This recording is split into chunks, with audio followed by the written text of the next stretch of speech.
So, this could lead to me being disliked, unfriended, again, blocked, side-eyed, in person, in the podcast world, on and off social media, whispered about behind my back. Or it could lead to me being embraced, valued, and appreciated, and lead to somebody else feeling understood, heard, and seen, and most of all, loved. Hey, y'all, it's Tracy Mack, your favorite podcast host of the Black Women's World podcast. That's the BWWP, baby. Don't get it twisted. Listen, I even thought about doing some rebranding because the original name of my company is Peace Place LLC. I started it in 2004 in Okinawa, Japan, but when we moved back stateside, that LLC wasn't recognized. And in 2012, I did do the legal eagle way and started my LLC. Peace Place didn't get, based on those marketing coaches that I had, it wasn't going to get the traction or help me make the bag. So we layered on top of it several different DBAs, Tracy Mack Solutions for Life, Tracy Mack Coaching Services, Tracy Mack Publishing. But let me tell you, in this day and time, people need peace. So I've really been considering reestablishing Peace Place. Because at the end of the day, when a spirit is hungry or even a belly is hungry, you can't eat money. I did a episode about a year or so ago called Dear Church, It's Me, Tracy, Part 1. So let's go ahead and count this as Dear Church, It's Me, Tracy, Part 2. Yeah, I saw it. And it feels like there's a new one every day. Same circus, just a different font. Some, I said some, not all. So if you got a good one, don't get your panties in a wad. I ain't talking to you, but you can keep listening. But some, not all churches, are nothing more than well-dressed religious cesspools. Dysfunction dressed up as holiness, bullies with charisma behaving badly, chauvinists shouting sermons, oppression hiding behind intentionally, wrongly translated scripture, still perpetuating colonization, white hands in black face, white face in hoods camouflaged in robes and suits and ties, cutting and pasting half-read, poorly translated books. You know it's 66 of them, and there's 66 different ones. And let's not forget about the Apocrypha that they left out. But all these books, the 66, were written by men only about God. But people want to act like they were dictated by God. Child. But when it comes to some of these clips I'm seeing all over social media, at least church, some of y'all turn the cameras back off. I know you put them up during COVID so people could feel connected, but it's a worse pandemic.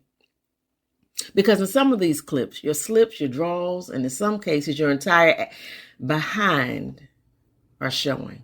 It's embarrassing. And then some folks got the nerve to be mad at those of us who won't play along, when really they're just too weak or too scared to call it out for what it is. Illiteracy's once innocent ignorance. Because remember, it used to be illegal for black folks to read. Funny how it was never illegal for any other race to learn to read. So literacy was once an innocent ignorance. And you know they used a Machiavellian pieced together slave Bible on us. But religion has become one of colonization's most evil playbooks. Y'all thought it was a separation of church and state. No, sure. In their world, the church was driving the state. They used their oppressive, patriarchal-based plan, and it worked. If you're not afraid to leave them, not God, them and that. And I ain't mad at you, them or that. God can use anybody, anywhere, anytime, any place to draw us. So it's not about where we start, but it's about how we choose to grow and finish. What's that song? Strong finish, strong faith. Plus, I ain't mad at them because I know love too well. Through life, pain, pleasure, I have been taught well to let people be in love anyway. Even if it's not safe enough for the love to be up close, in person, cheek to cheek, sometimes it's love anyway from across the street. Bag up, Terry. And honestly, I may not even be talking about you. It could be somebody you know. I don't know. But because I may not be talking about you, but if the shoe fits, go ahead and wear it if you like. Baby, lace it up and keep jogging. And if this what floats your boat, this patriarchal, evil, mean, seated, bad behaving religion, if that floats your boat, keep paddling hard and fast, because they thrive on your fear and sweat, while some of them sit in the back of the boat with holes in it, big-bellied, watching you paddle in a circle and sweat for dear life. Most people rebuke what they don't understand and will resist what they refuse to study for themselves paranormally. Read, study, listen, shift, upgrade if you can. Have conversations in safe spaces. Use discernment. Ask questions in community. That's where love-centered change and life-giving transformation happens. None of us are the same as we were 10 years ago. Even our skin cells know better than that. They shed every day. Our perceptions shift with experience. When we know better, minus the cognitive dissonance or willful ignorance, we do better. Our spiritual intelligence grows through God in us, with us, and as us. Some of y'all are afraid of the as us, but God is with us. God is revealed in us, to us, through us. Not big G Shug, but little g all day, every day. Some of us were blessed to be taught well, to use God-given courage, strength, and wisdom to stretch our theology beyond the pew, beyond the four walls, beyond denominational silos. And the seed fell on good ground. And then we kept studying. Me, way before seminary.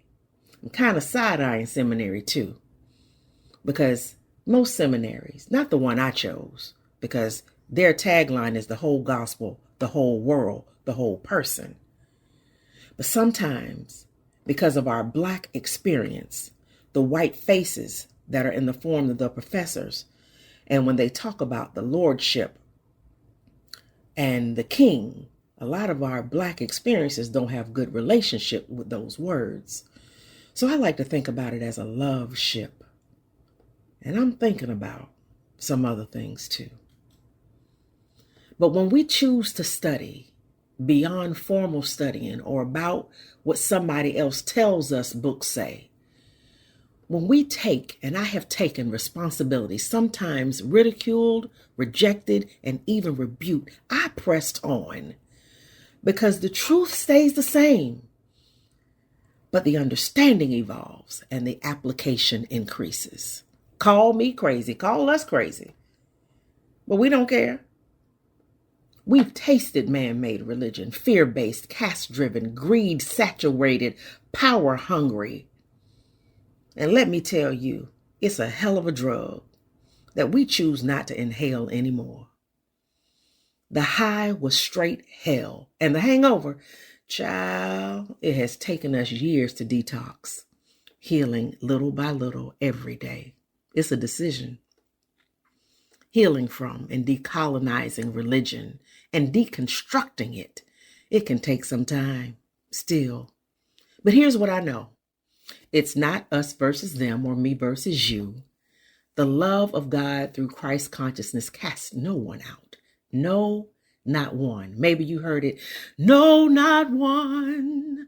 No, not one.